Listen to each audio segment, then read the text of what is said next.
Continuando com a aula de hoje, vamos falar sobre a histologia das glândulas anexas ao sistema digestório.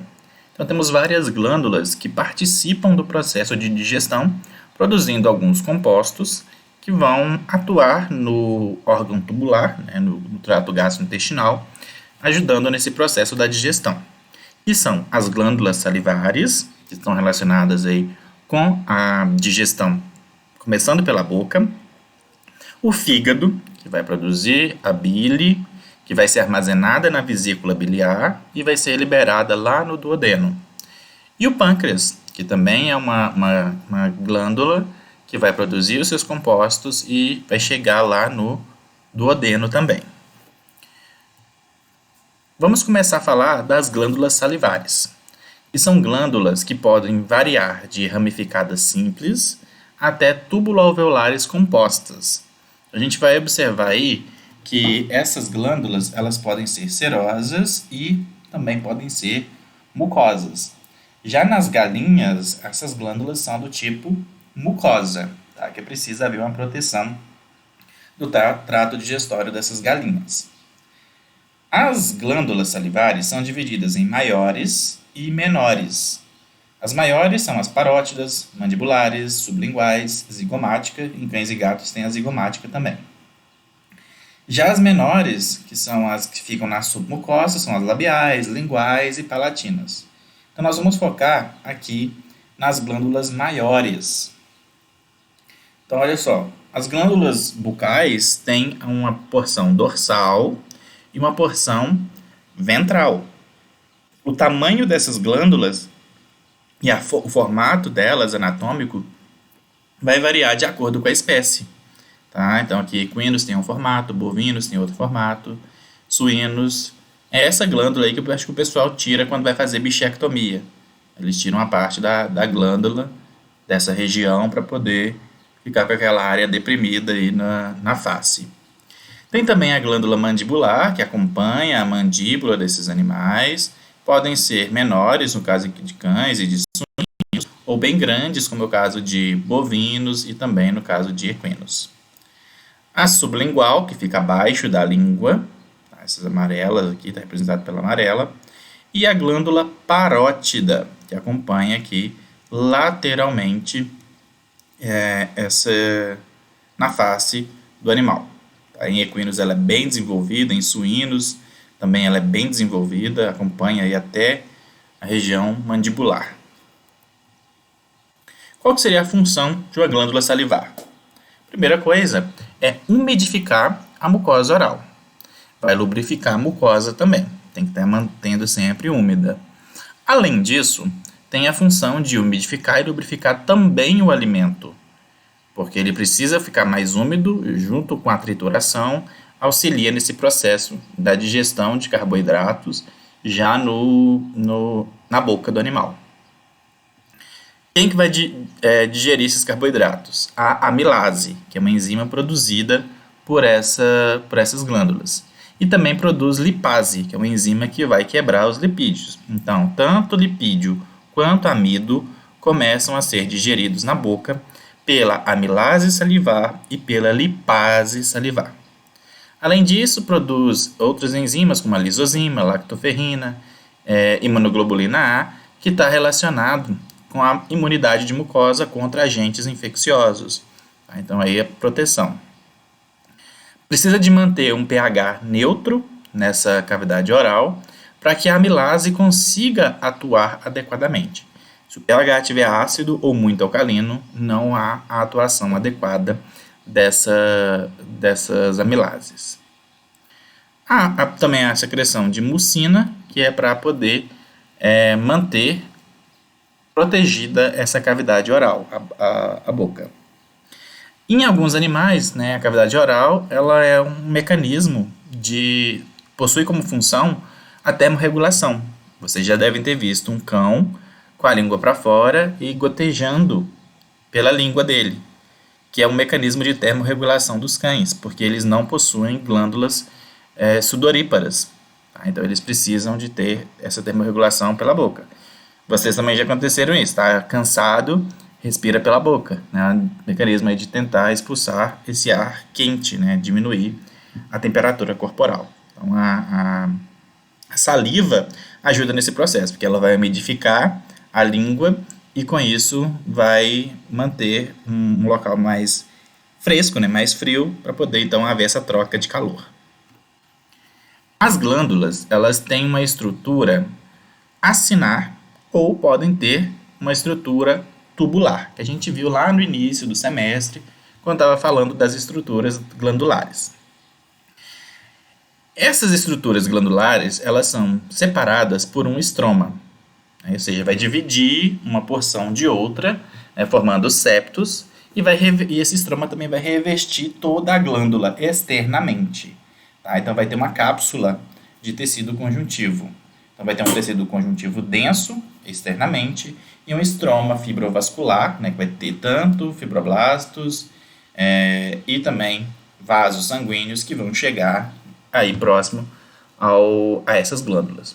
Então é dividida no estroma, que seria esse revestimento, e pensando também no parênquima. O que seria o parênquima? É a estrutura funcional da glândula, que seria aí formada pelos ácinos, pelos túbulos, né, e também pelos ductos, que vão conduzir essa saliva. No caso, tem-se ácinos que são serosos e tem os túbulos que são mucosos. Então, uma glândula serosa vai ser formada por ácinos serosos e a glândula mucosa por túbulos mucosos. Tá? Esse parênquima ele é dividido em lobos. A gente vê macroscopicamente aquelas estruturas grandes que são os lobos. E o estroma é que vai delimitar esses lobos. Microscopicamente, nós vamos observar os lóbulos, que são as divisões dentro dos lobos. Tá? Esses ácinos serosos, que são compostos aqui, né, por essas células que produzem um conteúdo mais seroso, são circundadas por células mioepiteliais. Essas células mioepiteliais têm a função de contrair para haver a eliminação da saliva, do conteúdo produzido por esse ácido. Aí depois será conduzido para os ductos. E aí tem os ductos, divisões desses ductos, né, que são células mais cuboidais. A gente vai ver que tem os ductos intercalares, tem os ductos que estão dentro do lobo, os ductos entre os lobos. A gente vai ver essas divisões. Então tem os ductos que vão aumentando de tamanho até desembocar lá no duodeno. Já os túbulos, diferente dos ácidos, não possuem essas células mioepiteliais, certo? Então esses túbulos não têm célula mioepitelial. Na parótida, o que a gente vai observar? Ela é classificada como uma glândula exócrina, né, porque ela leva esse conteúdo para fora, né, pensando aí na cavidade oral, não manda o seu conteúdo para a corrente sanguínea, do tipo acinosa, então tem ácinos, ela é composta porque tem vários ductos, e do tipo serosa. A glândula parótida, ela é a maior glândula salivar, tá certo? E a sua principal produção é de amilase. Ela produz uma grande quantidade de amilase. E a liberação desse conteúdo vai ser através de vesículas. Então ela é chamada de merócrina. Então ela é classificada como uma glândula merócrina. Então aqui a gente pode observar o seguinte. Tudo isso aqui é um lóbulo. Então vamos pegar essa parte aqui, ó. Toda essa porção aqui, identificada pelo 7, é um lóbulo. E isso aqui que está dividindo um lóbulo de outro lóbulo é o septo interlobular. Esse septo interlobular é composto por estroma, tecido conjuntivo e vasos sanguíneos. E nesse lóbulo, e nesse septo interlobular, tem também os ductos. Nesse caso é chamado de ducto interlobular, porque está entre os lóbulos. Tem também os ductos intralobulares, ou seja, eles estão dentro do lóbulo. Então tem o ducto intralobular, que vai depois se unindo e formar os ductos interlobulares até chegar lá na cavidade oral, tá certo? Aproximando, a gente consegue ver os ácinos, que são esses aqui. Perdão, esse aqui é um ducto, tá? Onde tem um epitélio cuboidal, tá certo? O ducto estriado, que é um ducto intralobular. Tem também os ácinos, que são serosos, são essas estruturas arredondadas. Tá? Pela coloração dele, é mais eosinofílico, o seu citoplasma. E os núcleos ficam mais na periferia. Tá? Então, isso aqui é um ácino. Aqui tem outro ácino, bem mais bonitinho de ver. Aqui também tem outro ácino. Esse aqui é um ducto estriado, aqui um outro ducto estriado, aqui um outro ducto estriado, que é o ducto intralobular. E tem um tecido conjuntivo aqui, dividindo esses lóbulos. Mais aproximadamente a gente vê, pelos 6 aqui, são os ácinos serosos. Tá? E aqui um ducto, que é o ducto estriado. Então veja que aqui tem outros ductos também, que são os ductos menorzinhos, que vão sair de de uma dessas glândulas, vai sair esses ductos, que vão se fundindo até formar o ducto estriado. E esse ducto estriado, que é o ducto intralobular, depois vai lá para o ducto interlobular, tá certo? Então aqui a gente vê os ácinos, citoplasma mais eosinofílico e os ductos estriados. É chamado de estriado por causa dessas estriações que tem aqui na base dessas células.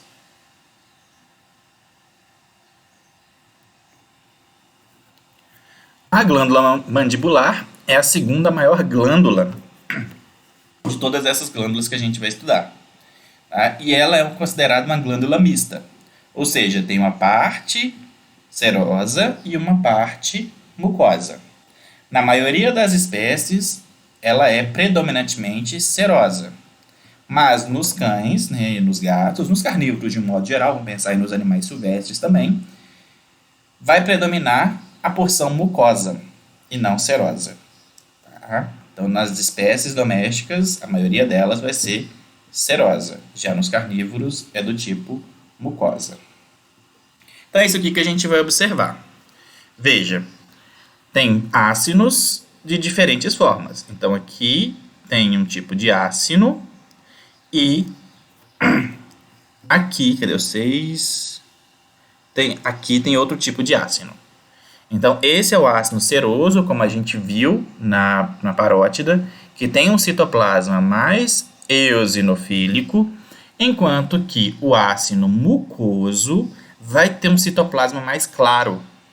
Vai ter um citoplasma, aqui está branco, se vocês verem isso. Está mais claro porque essa parte de muco não cora bem nem pela hematoxilina e nem pela eosina. Por isso que a gente vê essas células mais claras. Vemos também o ducto estriado, e junto desses ácinos que são mucosos, tem também a meia-lua serosa. Aí vai ter células mioepiteliais que vão contrair. Então, onde tem ácido, vai ter célula mioepitelial. E aqui nós podemos observar um ducto estriado também. A glândula sublingual é a menor delas. Ela tem um formato de amêndoa. É uma glândula pequenininha. Tá? Então, ela é chamada de sublingual, que está logo abaixo da língua. Também é uma glândula mista e, predominantemente, uma glândula do tipo mucosa. Também possui meia-lua serosa, tá? E no caso de cães e gatos, vão ter ácinos serosos, somente serosos, entre os ácinos mucosos também. A gente vai conseguir observar isso pela histologia. Então, veja só. Aqui temos glândulas que são do tipo mucosas, tá? E serosas. Vão estar juntos aqui. E podem estar mais separados. Tem serosa, tem mucosa. E aqui somente as serosas, com citoplasma mais eosinofílico.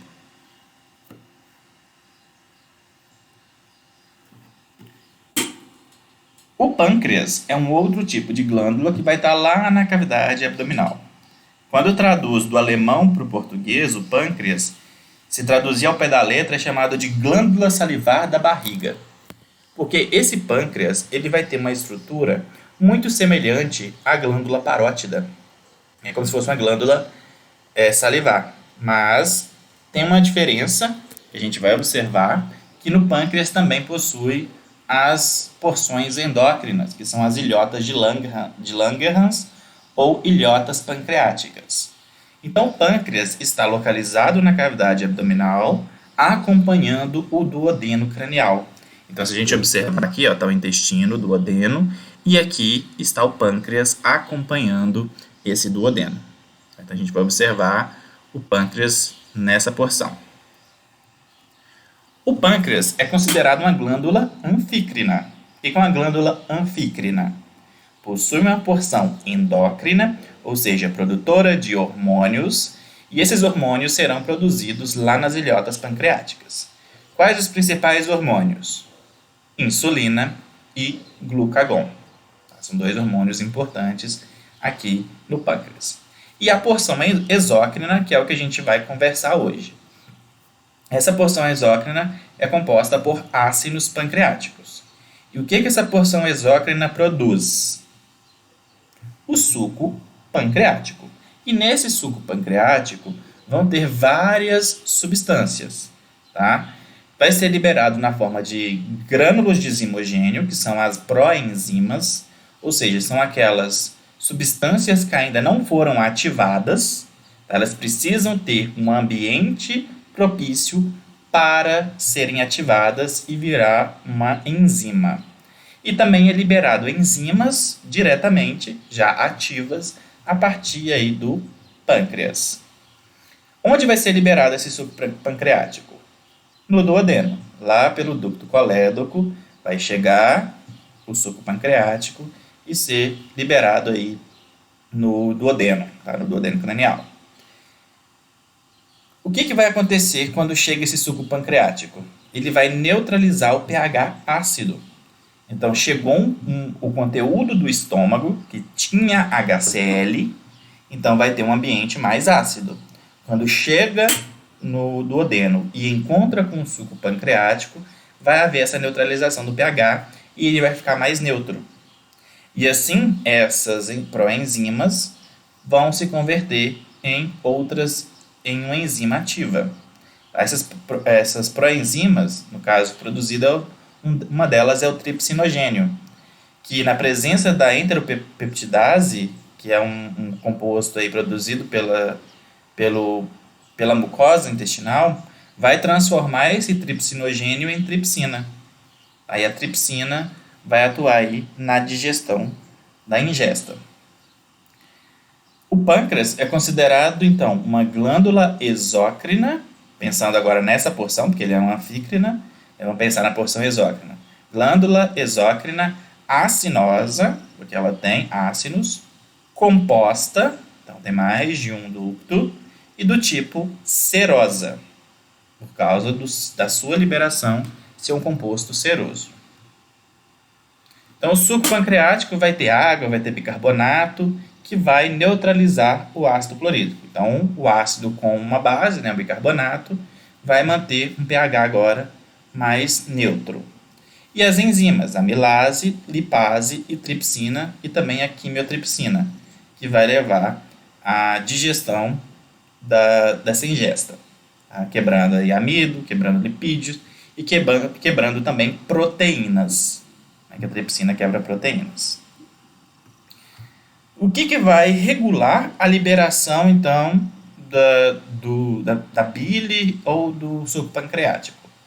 As células enteroendócrinas vão perceber um ambiente aí mais ácido no intestino e vão estimular, liberar hormônios, que é a secretina e colecistoquinina, que vão atuar tanto na vesícula biliar quanto no pâncreas, para poder haver a produção e secreção dos seus componentes. Então, lá no pâncreas vai haver a produção e a liberação do suco pancreático. e vai estimular a vesícula biliar a liberar a bile lá no intestino, para poder então começar esse processo de digestão no intestino, tá certo? E quem vai regular a liberação aí de componentes no estômago vai ser a gastrina. Como que é a histologia do pâncreas, então? A gente vai observar o seguinte: o pâncreas também vai ser dividido em lobos e lóbulos, assim como as glândulas salivares. Vai ter uma cápsula de tecido conjuntivo frouxo e os septos, que vão dividir os lobos e lóbulos. Esses septos vão ter tecido conjuntivo, os ductos e vão ter também vasos sanguíneos.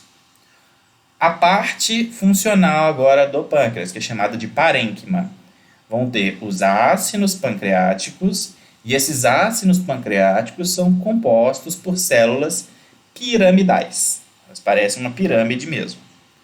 Os núcleos dessas células são ovoides e ficam na base da célula, na porção mais larga, pensando aí numa pirâmide. Tá?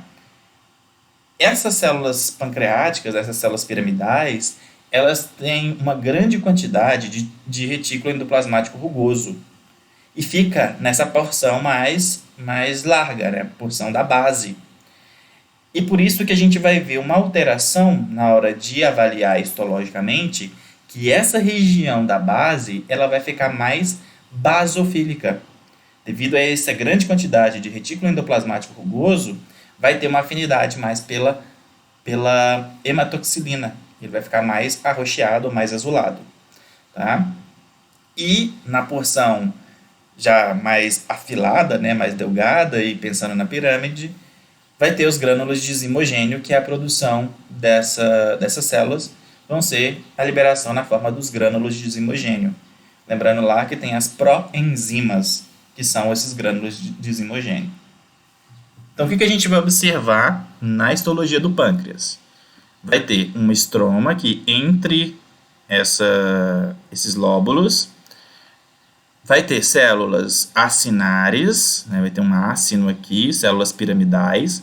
Na base vai ter uma porção mais arroxeada, os núcleos orientados próximos à base e os grânulos de desimogênio nessa porção voltada para o centro. A gente vai ver dessa forma. Então vai ter a formação dos ductos para poder ser liberado lá no ducto intralobular, depois no ducto interlobular, até chegar lá no duodeno.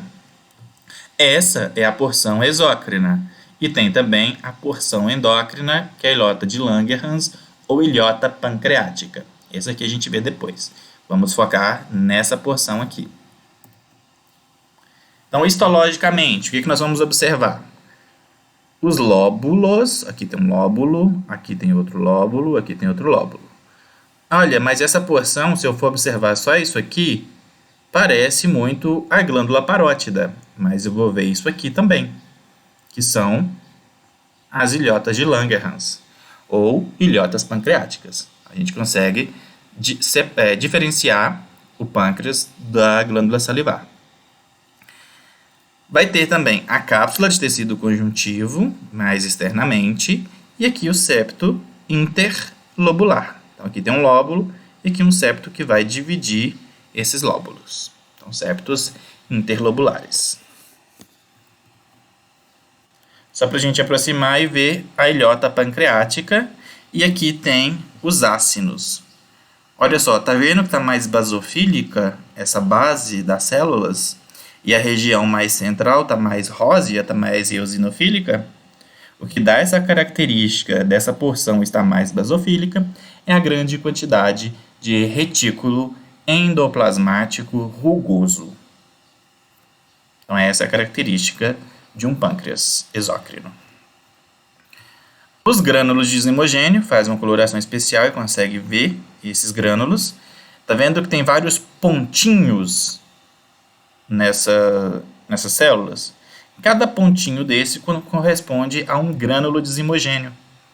Então, aqui a gente vê esses pontinhos que são os grânulos, que é a forma de proenzimas que vão ser liberadas nos ductos para poder chegar lá no intestino e se transformar uma enzima ativa e levar à digestão de algum composto, como é o caso do tripsinogênio, que vai ser convertido em tripsina, e assim digerir proteínas.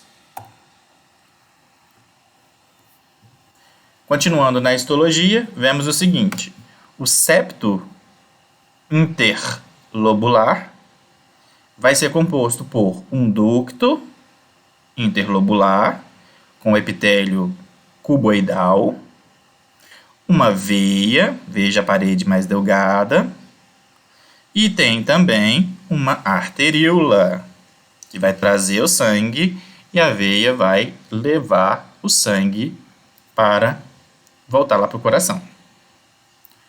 E aqui nós temos os ácinos e as ilhotas pancreáticas. Aqui tem uma ilhota pancreática, aqui tem vários ácinos. Então essa é a histologia do pâncreas.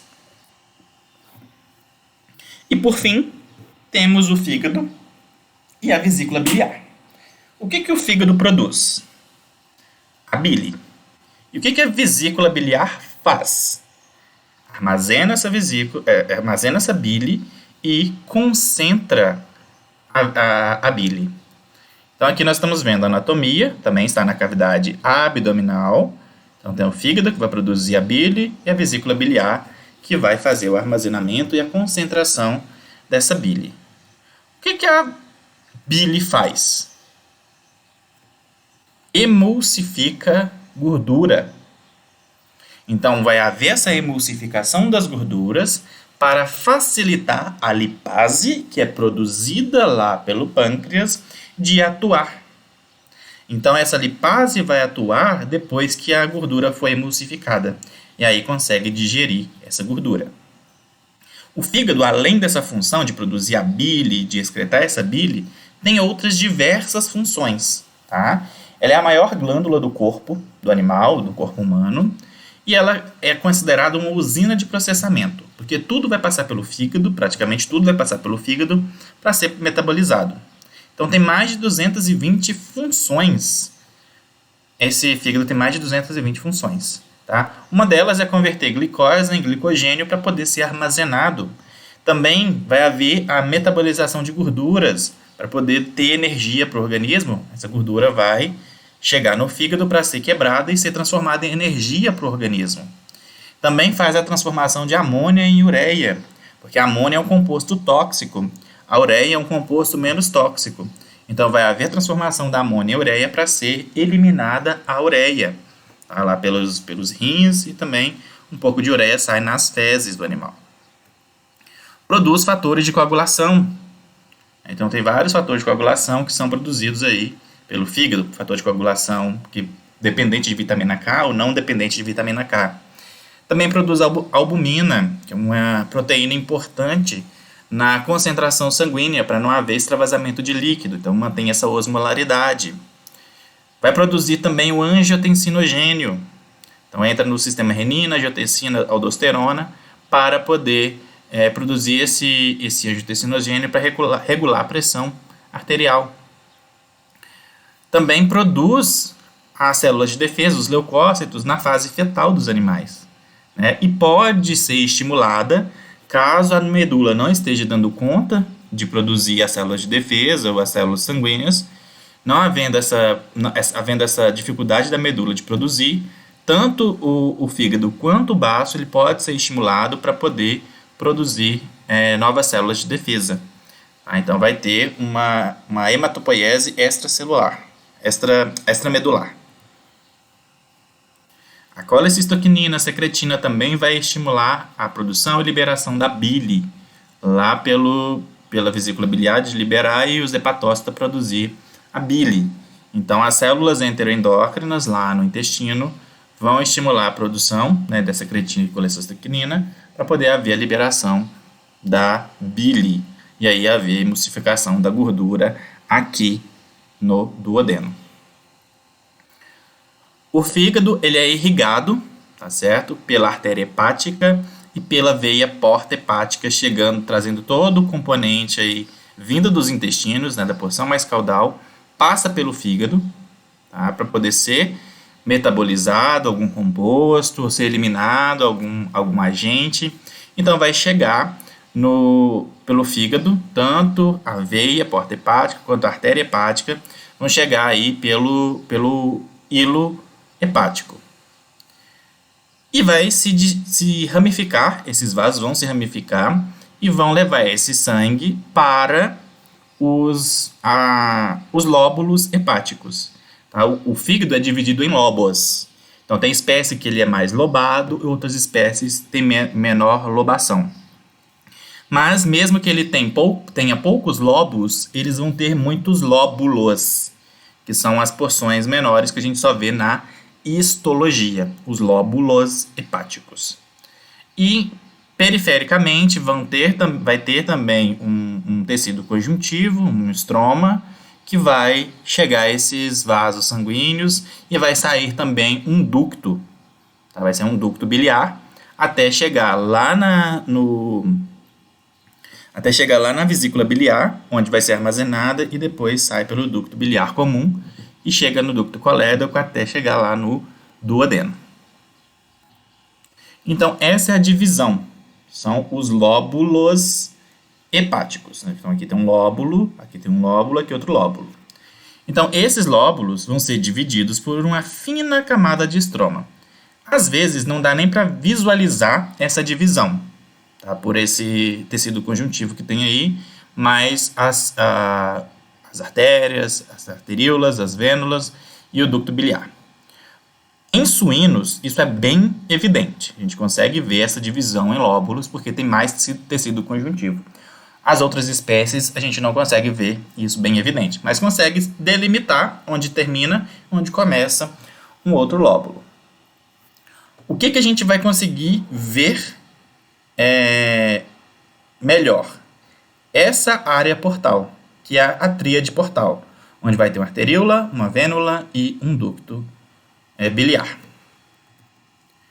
Então, o que vai acontecer? Essas arteríolas, essas vênulas, elas que são os ramos da artéria hepática, da veia porta hepática, elas vão se abrir em capilares sinusoides. E esses capilares sinusoides vão caminhar dessa região da tríade portal até a veia central ou veia centrolobular. Durante esse trânsito até a veia central, os hepatócitos vão fazer captação de compostos que estão passando por esse vaso, por esses capilares, e vão fazer a metabolização. Dentro desses capilares sinusoides, na parede, vão ter também as células de Kupffer, que são macrófagos presentes aqui no fígado, que estão relacionados com a imunidade do fígado. Tá? Então, o capilar sinusoide sai sai daqui da tríade portal até a veia central ou veia centrolobular. E entre esses hepatócitos saem os canalículos biliares, que vão chegar até o ducto biliar para poder ser conduzido essa bile até a vesícula biliar. Esses lóbulos hepáticos são divididos em 3 zonas: zona 1, zona 2 e zona 3. A zona 1 também é chamada de região periportal. A zona 2 é chamada de região mediozonal. E a zona 3 é chamada de região centrolobular, porque ela está mais próxima da veia central ou veia centrolobular, também conhecida como veia terminal.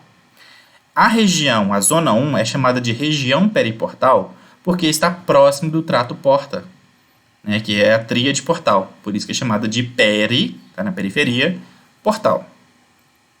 Então, essa é a divisão. Por que a gente tem que saber dessas divisões? Porque quando a gente chegar lá na patologia, nós vamos ver que tem algumas alterações que ocorrem aqui na zona 3, que pode progredir para a zona 2, ou, em algumas situações, a lesão vai ocorrer aqui na zona 1, que pode chegar na zona 2. Então, por exemplo, o animal tem alguma alteração cardíaca, está lá no coração, está com problema. O que a gente vai ver? Essa região da zona 3 é que vai estar acometida e pode chegar aqui na zona 2. O animal ingeriu uma planta tóxica, um senécio, que vai causar uma lesão aqui na zona 1, porque o composto tóxico vai ser absorvido lá no intestino e vai chegar nessa região. Por isso que a zona 1 vai ser acometida. Já no caso do animal com insuficiência cardíaca congestiva direita, vai ter essa alteração na zona 3 porque o sangue está acumulando aqui na veia terminal, ou veia centrolobular, ou veia central. Então, o sangue acumulando aqui vai ter lesão nessa região porque o sangue não consegue chegar no coração adequadamente. Então, a gente tem que entender esse caminho. Então, se o sangue sai da tríade portal e vai até a veia central, quer dizer, então, que a gente pode encontrar lesões, que se estiver chegando o composto tóxico nessa região de periportal, ou se estiver tendo refluxo na região centrolobular. Essa é uma foto histológica. Essas duas são fotos histológicas de suínos, tá? Em que a gente observa bem delimitado o lóbulo hepático. O lóbulo hepático, ele é em formato de hexágono. Aparece que tem 6 lados. Onde esse tecido conjuntivo é o estroma, que separa um lóbulo de outro lóbulo. Vai ter a tríade portal nessa região. O parênquima hepático, que é composto por hepatócitos enfileirados, que é chamado de cordões de hepatócitos. Entre esses cordões de hepatócitos vão ter os capilares sinusoides. O sangue vai sair dessa tríade portal e chegar até aqui, que é a veia central ou veia centrolobular, que está representado nessa imagem pelo número 1. Aqui a gente vê algumas hemácias, esse material mais avermelhado aqui, são hemácias que estão nos capilares sinusoides.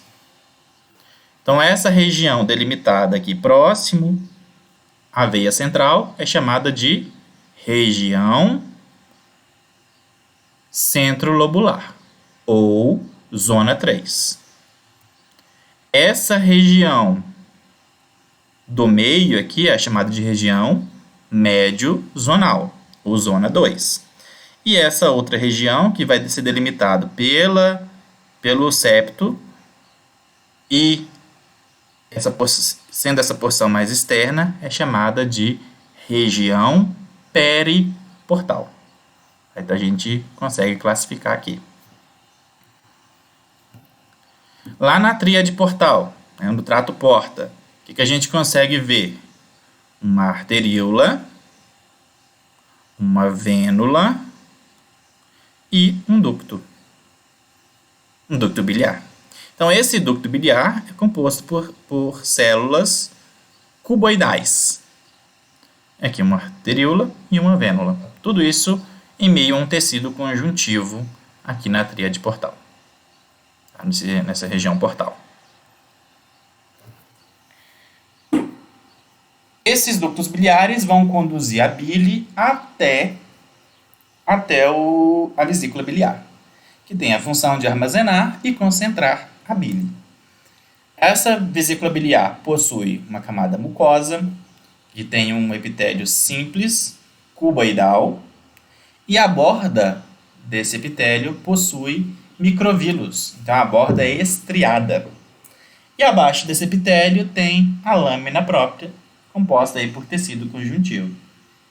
Logo abaixo da mucosa, não tem submucosa, vai direto para a muscular. Então vai ter a camada muscular e depois uma camada serosa. Então é isso aqui que a gente vê.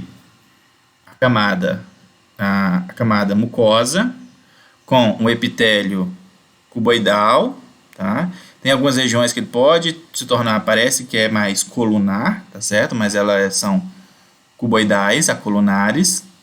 Aqui, a lâmina própria, que também acompanha, formando essas dobras que ocorrem aqui na vesícula. E logo abaixo vai ter uma camada muscular. Então, aqui tem músculo liso. E logo abaixo dessa camada muscular vai ter a serosa ou adventícia. Então, essa porção mais externa é serosa. Aqui não dá para ver os microvílulos, a borda estriada, mas tem também. Alguma dúvida, pessoal?